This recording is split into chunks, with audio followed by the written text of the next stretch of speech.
Welcome to Pseudoscience 101, the only channel where a fight on with the 479 tri-type or a wannabe menace to society mocks the personality system because they do not know how to properly communicate their hyperfixation.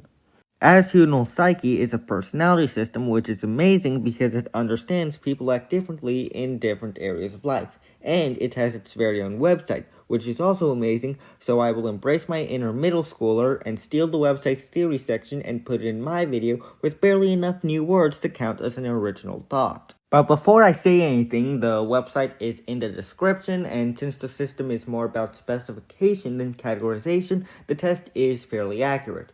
If you're unfamiliar with the system, take the test now and watch this video later. You don't want to unconsciously think, I want to get this result, and get the wrong result.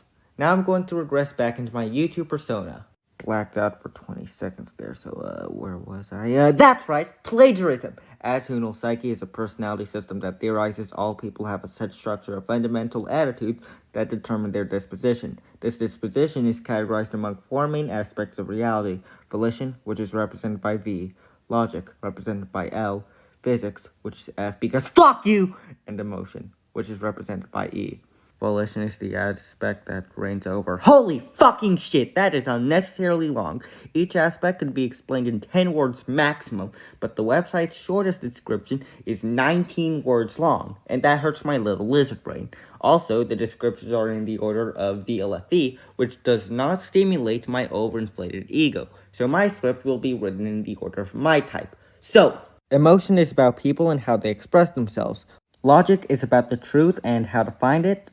Volition is about goals and how to achieve them, and physics is about the environment and how it is structured.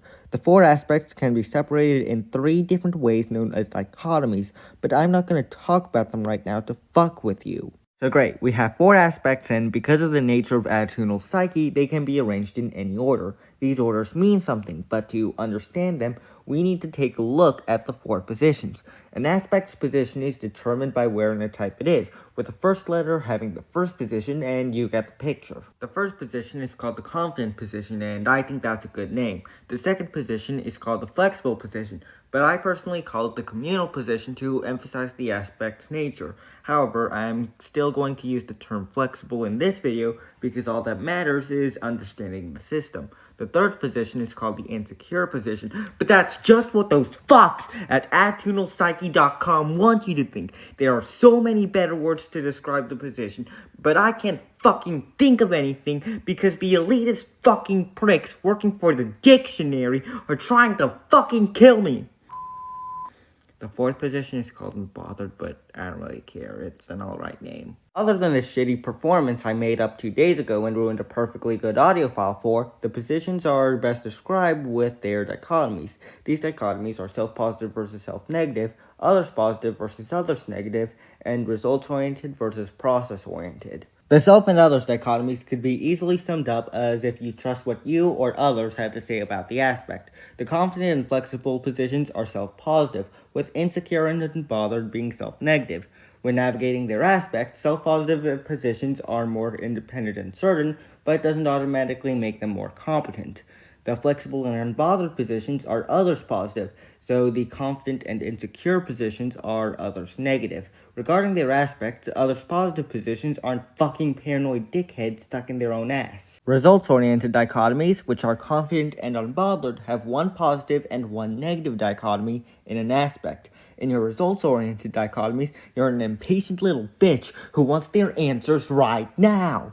You generally want to conclude discussions in your results-oriented dichotomies. In your confident position, this is because you think you know better than a licensed fucking professional, but in your unbothered position, it's because you think the salesman at your door promising that their product could solve all your problems is trustworthy. Process-oriented dichotomies, which are flexible and insecure, treat aspects as more complicated than they really are, except if it's one of the aspects I have in my process positions, in which case they're treating it appropriately. In your process-oriented dichotomies, you generally want to prolong discussions. In your flexible position, this is because you think all ideas in this aspect have their merit, and in your insecure position, it's because you think everyone is a dumbass, including yourself, meaning the aspect should be treated with care and consideration. If you combine a position with an aspect, you get an attitude. My 4th grade math teacher said I had a bad one, but what's that bitch know anyway? As an example of attitudes, types with insecure emotion, or 3E types, think people are confusing and unregulated emotional expression is bad and you don't know everything about me. Fucking delusional, right? I have cameras all over your house, random 3E viewer. Types are categorized into sextas, which are 6 different sets of 4 types and an excuse to make shitty jokes. But I will not make those jokes because I'm not dirty-minded, you fucking whore. Each type in a sexta is results and process-oriented to the same aspects as other types in their sexta. The sextas are ena, dio, tria, tessera, pente, and exe. But now I'm going to change the subject so you will forget the sexta names. When talking about sextas, note that people view reality as biased towards their sextas, so they'll make mistakes about them. But I overcame this because as an education YouTuber, I've done lots of research about attitudinal psyche, and it is my duty to state facts as facts. And plus, it's only a coincidence that I happen to be in the most objectively correct sexta. To explain the sextas, I'll be using the aspect dichotomies I've barely told you about. They are emphatic versus expansive, verbal versus visceral, and spiritual versus temporal. And now I shall butcher the definitions of the dichotomies. The emphatic dichotomy, emotion, and physics are aspects where you have all the information, but problems arise because some of the information is boring or stressful and needs to be changed. In the expansive dichotomy, logic and volition, problems arise not because of bad circumstances, but because there's just about as much information as reasons to call Twitter X. The NSXO, which I'm in, is results-oriented towards the emphatic dichotomy and process-oriented with the expansive dichotomy. They conclude discussions about which marsupial's the cutest so they can spend more time bitching about how MLM, and MLM affect each other. The tessera sexta is opposed to the NSXta, so it's results-oriented with the MLMs and process-oriented when rating marsupial cuteness. The next 2 dichotomies, visceral and verbal, are about how the aspect is communicated. The verbal dichotomy, logic and emotion, are extremely language-oriented and hard to put into action. The visceral dichotomy, physics and volition, are boring, expressed not through words, but actions, energy, and tasks. The diosexta is results-oriented with the verbal dichotomies and process-oriented with the visceral dichotomies. They conclude discussions about the autistic hyperfixation which started this YouTube channel, so they could talk more about an example which I've thought of because I understand how to talk about the intersection between physics and volition. The opposed sexta to the diosexta, the pentasexta, concludes discussions about the example I clearly understand, so they could talk more about pseudoscientific personality systems.